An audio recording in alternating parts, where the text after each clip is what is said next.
Punjabi radio USA पेश करता है अज दा दिन सिख इतिहास विच।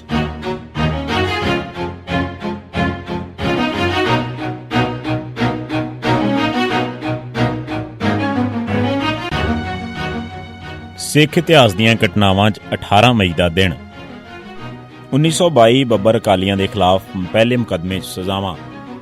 ਨਨਕਾਣਾ ਸਾਹਿਬ ਦੇ ਸਾਕੇ ਨੇ ਜਿੱਥੇ ਆਮ ਸਿੱਖਾਂ 'ਚ ਰੋਸ ਪੈਦਾ ਕੀਤਾ, ਉੱਥੇ ਨੌਜਵਾਨਾਂ, ਸਾਬਕਾ ਗਦਰੀ ਆਗੂਆਂ ਤੇ ਫੌਜੀਆਂ ਵਿੱਚ ਜ਼ਬਰਦਸਤ ਰੋਹ ਵੀ ਪੈਦਾ ਕੀਤਾ।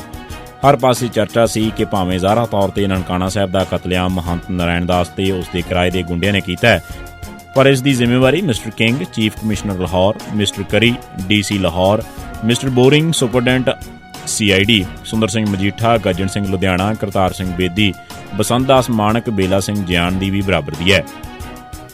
ਹੋਰ ਤਾਂ ਹੋਰ, ਨਾਰਾਇਣ ਦਾਸ ਨੂੰ ਜਦੋਂ ਤਿਹਾੜ ਜੇਲ੍ਹ ਦਿੱਲੀ ਭੇਜਿਆ ਗਿਆ ਤਾਂ ਉਸ ਨੂੰ ਗੋਰਿਆਂ ਵਾਲੀ ਬੈਰਕ 'ਚ ਰੱਖਿਆ ਗਿਆ ਤੇ A ਕਲਾਸ ਦੀਆਂ ਸਹੂਲਤਾਂ ਮਾਣਦਾ ਰਿਹਾ।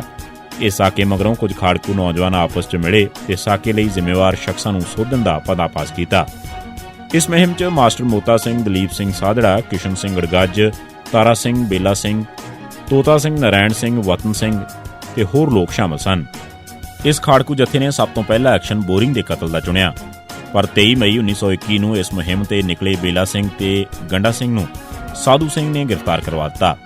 ਮਗਰੋਂ ਗੰਡਾ ਸਿੰਘ ਵਾਧਾ ਗਵਾਹ ਬਣ ਗਿਆ, ਜਿਸ ਕਰਕੇ ਚੈਂਚਲ ਸਿੰਘ ਕੈਨੇਡੀਅਨ, ਠਾਕਰ ਸਿੰਘ, ਚਤਰ ਸਿੰਘ, ਪ੍ਰੇਮ ਸਿੰਘ ਗ੍ਰੰਥੀ, ਬਿਸ਼ਨ ਸਿੰਘ, ਸਾਧੂ ਸਿੰਘ ਸੂਈਆ ਵਗੈਰਾ ਗ੍ਰਿਫਤਾਰ ਕੀਤੇ ਗਏ ਸਨ। ਇਸੇ ਕੇਸ 'ਚ ਤਾਰਾ ਸਿੰਘ ਠੇਠਰ, ਤੋਤਾ ਸਿੰਘ ਪੇਸ਼ਾਵਰ, ਬੇਲਾ ਸਿੰਘ ਕੋਲੀਆ, ਨਾਰਾਇਣ ਸਿੰਘ ਚਾਟੀਵਿੰਡ, ਅਮਰ ਸਿੰਘ ਕੋਟ ਬਾਰੇ ਖਾਨ, ਪ੍ਰੇਮ ਸਿੰਘ ਚਮਾਲਾ ਦੇ ਖਿਲਾਫ 8 ਨਵੰਬਰ 1921 ਨੂੰ ਕੇਸ ਚਲਾਇਆ ਗਿਆ।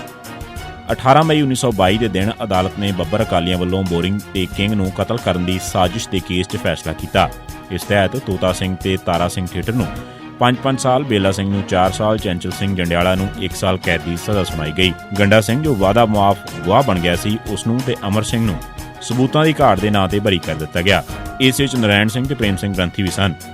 ਇਸ ਕੇਸ 'ਚ ਮਾਸਟਰ ਮੋਤਾ ਸਿੰਘ, ਕਿਸ਼ਨ ਸਿੰਘ ਗੜਗੱਜ, ਗੁਰਬਚਨ ਸਿੰਘ ਅੰਬਾਲਾ, ਵਤਨ ਸਿੰਘ ਕਾਰੀ ਸਾਰੀ, ਅਮਰ ਸਿੰਘ ਦਿੱਲੀ, ਬੇਲਾ ਸਿੰਘ ਗ੍ਰਿਫਤਾਰ ਨਹੀਂ ਹੋ ਸਕੇ ਸਨ। ਇਸ ਕਰਕੇ ਸਾਰੇ ਭਗੌੜੇ ਕਰਾ ਦਿੱਤੇ ਗਏ। 1988 ਬਲੈਕ ਥੰਡਰ ਆਪਰੇਸ਼ਨ ਦੌਰਾਨ 46 ਬੰਦੇ ਹੱਥ ਖੜੇ ਕਰਕੇ ਦਰਬਾਰ ਸਾਹਿਬ ਤੋਂ ਬਾਹਰ ਆਏ। 9 ਮਈ ਤੋਂ ਚੱਲ ਰਿਹਾ ਬਲੈਕ ਥੰਡਰ ਆਪਰੇਸ਼ਨ ਨਾਂ ਹੇਠ ਦਰਬਾਰ ਸਾਹਿਬ ਉੱਤੇ ਫੌਜ ਤੇ ਪੁਲਿਸ ਦੇ ਹਮਲੇ ਦੌਰਾਨ ਅੰਦਰ ਬੈਠੇ ਆਖਰੀ 46 ਬੰਦੇ ਹੱਥ ਖੜੇ ਕਰਕੇ ਬਾਹਰ ਆ ਗਏ। ਇਨ੍ਹਾਂ 'ਚ ਮਲਕੀਤ ਸਿੰਘ ਅਜਨਾਲਾ, ਨਿਰਵੈਰ ਸਿੰਘ ਵੀ ਸ਼ਾਮਲ ਸਨ।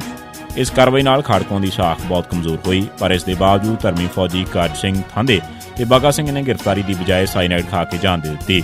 ਕੁਝ ਹੋਰ ਖਾੜਕੂਆਂ ਨੇ ਵੀ ਸਾਈਨਾਈਡ ਖਾ ਕੇ ਜਾਨ ਦਿੱਤੀ। ਭਾਰਤੀ TV ਨੇ ਇਸ ਸਾਰੀ ਲੜਾਈ ਨੂੰ ਦੁਨੀਆ ਭਰ 'ਚ ਵਿਖਾਇਆ, ਜਿਸ ਨਾਲ ਖਾੜਕੂਆਂ ਦੀ ਬਹੁਤ ਬਦਨਾਮੀ ਹੋਈ। ਇਸ ਹਮਲੇ 'ਚ ਕੋਈ 36 ਖਾੜਕੂ ਮਾਰੇ ਗਏ ਸਨ। ਦਰਅਸਲ ਖਾੜਕੂਆਂ 'ਚ ਬਹੁਤ ਸਾਰੇ ਮੈਂਬਰ ਖੁਫੀਆ ਮਹਿਕਮੇ ਦੇ ਸ਼ਾਮਲ ਹੋ ਚੁੱਕੇ ਸਨ। ਇਹ ਗੱਲ ਕਾਬਲੇ ਜ਼ਿਕਰ ਹੈ ਕਿ ਗ੍ਰਿਫਤਾਰ ਕੀਤੇ ਇਹਨਾਂ ਆਖਰੀ 46 ਬੰਦਿਆਂ 'ਚੋਂ ਕਿਸੇ ਤੇ ਵੀ ਮੁਕੱਦਮਾ ਨਹੀਂ ਸੀ ਚਲਾਇਆ ਗਿਆ। ਦਰਅਸਲ ਇਹ ਸਾਰੇ ਪੁਲਿਸ ਦੇ ਬਲੈਕ ਹੈਟ ਸਨ, ਜਿਨ੍ਹਾਂ ਦਾ ਨਿਸ਼ਾਨਾ ਖਾੜਕੂਆਂ ਦੀ ਅਗਵਾਈ ਸੰਭਾਲ ਕੇ ਜਾਂ ਉਹਨਾਂ ਦੇ ਸਾਰੇ ਰਾਜ ਜਾਣ ਕੇ ਉਹਨਾਂ ਦਾ ਸਫਾਇਆ ਕਰਨਾ ਸੀ।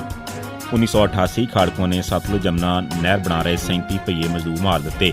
ਦਰਬਾਰ ਸਾਹਿਬ ਤੇ 9 ਤੋਂ 19 ਮਈ 1988 ਤੱਕ ਚੱਲੇ ਬਲੈਕ ਥੰਡਰ ਆਪਰੇਸ਼ਨ ਦੇ ਨਾਂ ਤੇ ਕੀਤੇ ਹਮਲੇ ਦੇ ਜਵਾਬ 'ਚ ਖਾੜਕੂਆਂ ਨੇ ਕਈ ਐਕਸ਼ਨ ਕੀਤੇ, ਜਿਨ੍ਹਾਂ 'ਚ 170 ਤੋਂ ਵੱਧ ਬੰਦੇ ਮਾਰੇ ਗਏ ਸਨ। ਇਨ੍ਹਾਂ ਕਾਰਵਾਈਆਂ 'ਚ ਖਰੜ ਕੋਲ ਮਾਰੇ ਜਾਣ ਵਾਲੇ 37 ਭਈਏ ਵੀ ਸ਼ਾਮਲ ਸਨ। 18 ਮਈ ਨੂੰ ਖਾੜਕੂਆਂ ਦੇ ਇੱਕ ਗਰੁੱਪ ਨੇ ਹਰਿਆਣੇ ਨੂੰ ਪਾਣੀ ਦੇਣ ਵਾਲੀ ਸਤਲੁਜ ਜਮਨਾ ਨਹਿਰ ਪੁੱਟ ਰਹੇ ਮਜ਼ਦੂਰਾਂ ਨੂੰ ਖਰੜ ਨੇੜੇ ਨਹਿਰ ਪੁੱਟਣੋਂ ਰੋਕਿਆ। ਜਦ ਉਹ ਨਾ ਰੋਕੇ ਤਾਂ ਉਹਨਾਂ 37 ਬਿਹਾਰੀ ਭਈਏ ਮਜ਼ਦੂਰਾਂ ਨੂੰ ਗੋਲੀਆਂ ਮਾਰ ਕੇ ਮਾਰ ਦਿੱਤਾ। 18 ਮਈ 2006 ਦੇ ਦਿਨ ਸਿਮਰਨਜੀਤ ਸਿੰਘ ਮਾਨ ਤੇ ਉਸਦੇ ਸਾਥੀਆਂ ਨੇ ਜਲੰਧਰ 'ਚ ਸਾਬਕਾ ਮੁੱਖ ਮੰਤਰੀ ਬੇਅੰਤ ਸਿੰਘ ਦੇ ਬੁੱਤ ਦੇ ਗਲੇ 'ਚ ਬੇਅੰਤ ਸਿੰਘ ਨੂੰ ਕਤਲ ਕਰਨ ਵਾਲੇ ਇਨਸਾਨੀ ਬੰਬ ਦਿਲਾਵਰ ਸਿੰਘ ਦੀ ਫੋਟੋ ਵਾਲੇ ਪੋਸਟ ਲਟਕਾਏ। ਬਾਦਲ ਨੇ ਇਸ ਨੂੰ ਦੇਸ਼ ਧਰੋਹ ਦੀਆਂ ਦਫਾਵਾਂ ਲਾ ਕੇ ਜੇਲ੍ਹ ਸੁੱਟ ਦਿੱਤਾ। ਮਗਰੋਂ ਅਦਾਲਤ ਨੇ ਮਾਨ ਨੂੰ ਬਰੀ ਕਰ ਦਿੱਤਾ। ਸਿੱਖ ਇਤਿਹਾਸ ਦੀਆਂ ਘਟਨਾਵਾਂ 'ਚ ਇਹ ਸੀ 18 ਮਈ ਦਾ ਦਿਨ। ਸੁਣਦੇ ਰਹੋ ਪੰਜਾਬੀ ਰੇਡੀਓ USA।